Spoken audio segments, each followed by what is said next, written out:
the new gen way, not the portrait way. All right.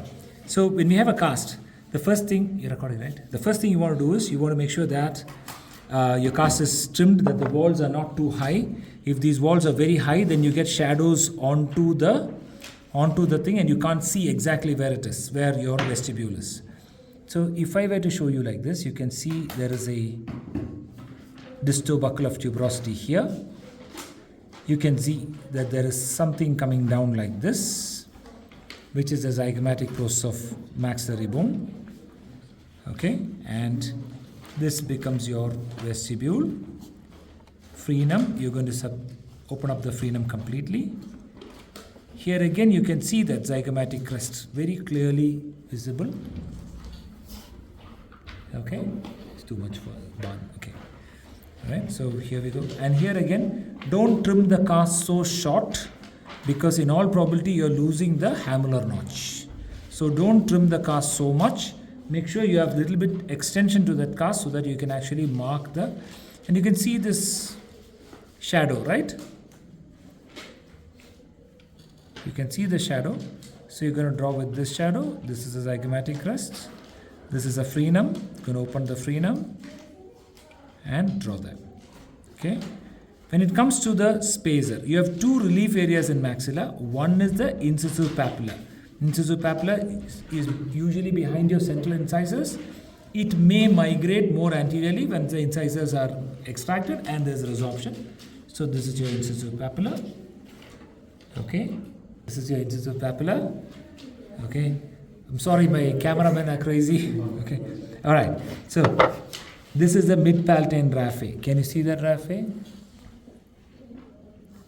You can see this raphe here. This is the mid-palatine raphe, right? And so you want to relieve these two areas. Both these areas are not areas that can tolerate pressure.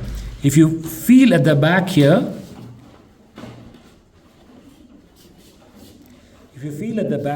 you will see there is some shadow of two depressions.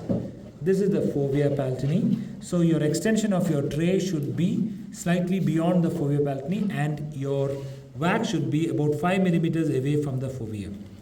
Okay, so I'm going to limit my wax here. I'm going to take it up like this to cover my mid-palatine raphe. Okay, to know where to make the mushroom spacer, you have to identify your rugae. So the last rugae becomes, of course, the value of the rugae becomes the outline of your spacer. You don't want to cross over from the crest unless there is sharp edges here. So in this case, there are no sharp edges, so I'm just going to keep myself to the crestal region. Okay, this way my spacer does cover my relief area and my relief area here.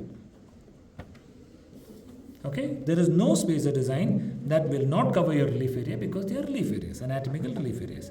This becomes the outline of my tray, and you have to keep your tray 2 millimeters short of this outline. So if I'm going to draw the posterior part, I would, like I told you before, I would extend it to keep it 5 millimeters beyond the fovea, and I will trim it after checking in the patient's mouth. So my actual tray will be about 2 millimeters short of this blue line, at the same time following the same contour of the blue line. Okay.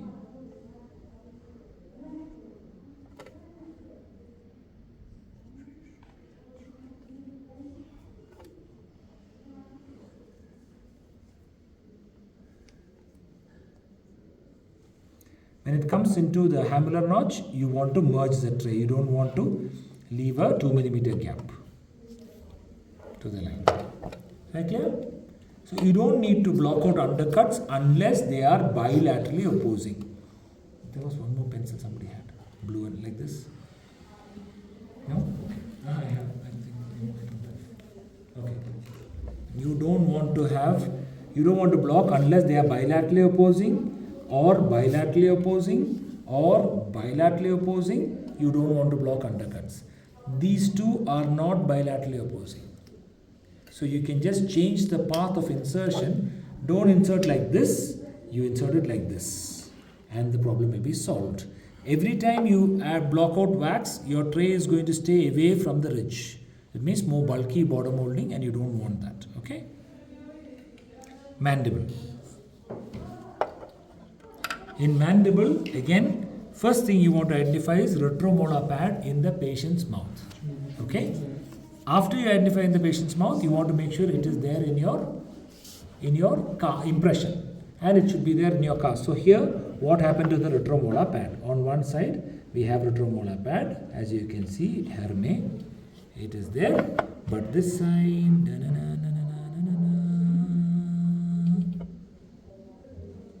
it's got cut. When it gets cut like that, then our tray extension will be hindered.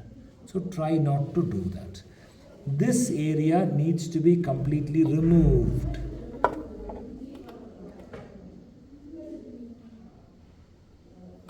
Remove this whole thing so that you have access to the vestibular depth. Okay, and you can take out the tray, otherwise you can't take out the tray, right? Remove the whole thing, make it flat. If you were to draw on this side, this is the retromyloid, is going to be deep, premyloid is going to be high, frenum is going to be here, so it's going to be high and it's going to come up. This is going to be the common shape of all the lingual borders. Or each patient to patient there is variation, but general shape is going to be like this. Same thing is going to be here. Here now I can't access because of this land area like that, but I will try to get as far as possible. The premylar head going up. Okay, so you see the shape there. Now, this frenum may be a single frenum, it may be a fan frenum. So depending on that in the patient's mouth, you will open up the frenal area a little bit wider, narrower, whatever. But the basic shape of retromyloid being deeper, premyloid being higher is going to be maintained in all the cases. Okay. When it comes to the buccal surface, there is a mesentric notch here. Okay. See, I am feeling for it. You also need to try and feel for it. And show me that cast. It is the mandibular one. Mandibular one. Yeah. So now she has opened up this, right? So when she makes a cast here, if he doesn't block out, a lot of people have questions: shall we block out here? Shall we block out here? Well, the tray doesn't come out when I don't block out. True, it is not coming out because you're not opening this vestibule. If you open this vestibule area, then the tray can come out. Number one. Number two, you need to block out wax only where, let me show it to you in this one. If there is any, when you put the instrument like that straight, if there is any portion between the instrument and the, can you zoom it in there? There's a very small portion there, right? Yeah, that small portion, that is the area you want to block the undercut. Okay, so there's no other area that you really want to block the undercut. Going to be here and a little bit maybe here, that's enough. If you open up this, area, then the tray will come out. You are always going to be taking it out. You're never going to be doing this. If you do this, it will pain the patient. Right? You're always going to lift this and you're going to push the tray back and take it out from the back. So that's why I said, see, this side is open. This side is not open. If this side is open like this side, it will easily come out. This side is open, this side is not open. Okay? So there's no need. Now you did block out very little. So yeah, it will work. So only thing is, if you want to do, if you feel that you're not sure about the block out or whatever, leave these borders thick so that we can trim from the inside of the patient's mouth if needed. Understood? This wax, the crustal wax and all when I give you, I'm giving very small pieces, not so wide. Why did you make it so wide? The more wider you make it, the more difficult it's going to be because you will trim the tray. The wax will get exposed. Okay? So if I'm going to draw this here, I will draw it like this. So this is your external oblique ridge, this is your buccal shelf area. See, landmarks are very important. This is an air bubble. It's not a landmark. This is an air bubble. So you want to fill these air bubbles with wax before you do anything. That's the first thing you want to do. And this is going to be the vestibular depth, right? In this case, we have undercut in the anterior. So very rarely you have these sort of patients with undercut in the lower anterior and all that. As you can, sorry. As you can see, there is an undercut there. Okay. So in these cases, because there's some undercut here as well as this, they will become little difficult to take it out. So my advice in this case is to block the undercut from here. From here there seems to be the undercut. So block from here to here. Okay. You will block only this much what needs to be blocked. The more wax you put, the more further away your tray is going to be. The more further away the tray, the more difficult your border molding. Don't make yourself die in the clinic. Okay. So make sure that you do things easily, simply. Alright. So so this is what you want to do. Okay. Now, if you're putting a spacer, for example, this is an irregular sharp ridge, you want to put a spacer. I'm going to put a spacer, let's say just a crestal spacer. I'm not going to leave my buccal shelf closed. Crestal spacer.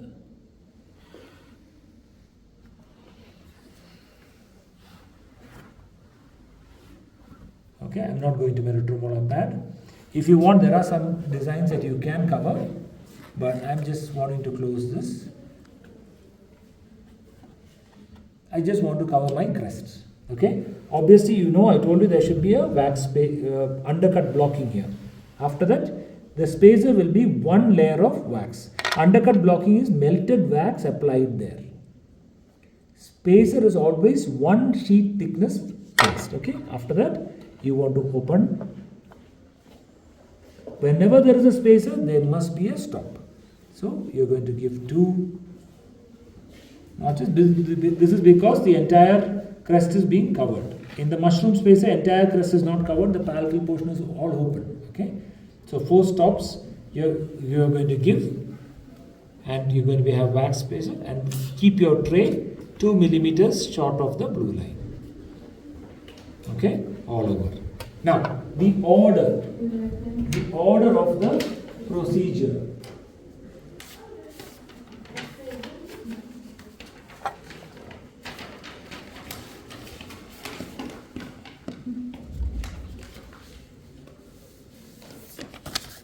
So the basic outline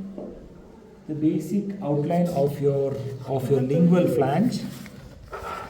The basic outline of your lingual flange is going to be like this, and to the frenum. So if you think about this lingual outline, it's going to follow this deep mylohyoid crest, deep mylohyoid region, retromylohyoid region, which is below the crest, and a premylohyoid that comes slightly up and then comes to a frenum. This is the half that I have drawn. Okay. When it comes to maxilla, again maxillary cast. When it comes to maxilla and you want to draw this, the buccal of the tuberosity, this is the zygomatic crest, and it's going like that. So here, this is mandible. So to make it clear, I will mark it like this. And this is the finger rest. Okay, mandible must have finger rest. Okay, maxilla is going to be like this. This is going to be distobuccal of tuberosity, going to come to zygomatic process, frenum, labial vestibule, labial frenum. So this is going to be maxilla with a handle that is tilted. This will be maxilla. Okay. So when you are doing maxilla and mandible, what is the order? First thing you want to do, you want to do the number 1 is block out. Apply the block out wax wherever you need to apply. This is number 1. Number 2 is you want to apply separating media after the block out. So 1 block out, 2 separating media. After you apply separating media, you are going to let it dry. After it dries, you are going to apply the spacer. If you need stops, add the stops. After that is added, after applying it, make sure you cut it correctly, and if you need to, if it's not staying at all, you can put 1 or 2 places, you can put heat the instrument and just touch it so that it stays in position. Then number 4, you're going to put the light cure into stops, if there are stops. Okay, if there are stops. Number 5, you're going to make the light cure tray. Okay, this wax spacer must be in the tray. Wax spacer must be in the tray. Okay, if the wax spacer comes off on the cast, then if your tray is done well, you will have this outline of that wax spacer in your tray. You can readapt the wax into that. If it is not done well, you cannot differentiate. Why do I say wax spacer must be in the tray? Because the tray peripheral seal